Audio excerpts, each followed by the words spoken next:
Hello mga guys! Magluto tayo ng Japanese chicken curry. Iba yung curry ko guys, nalalagyan ko siya ng sweet potato and then also mushroom. Yes.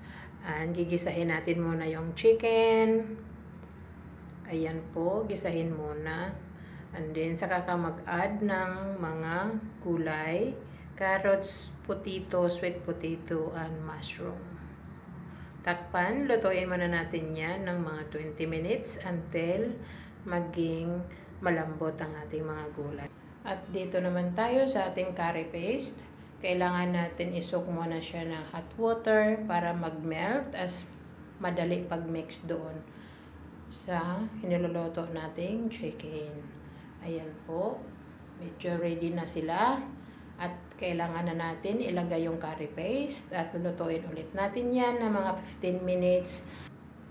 Paghalo-haloin muna natin guys sila ng maayos at takpan.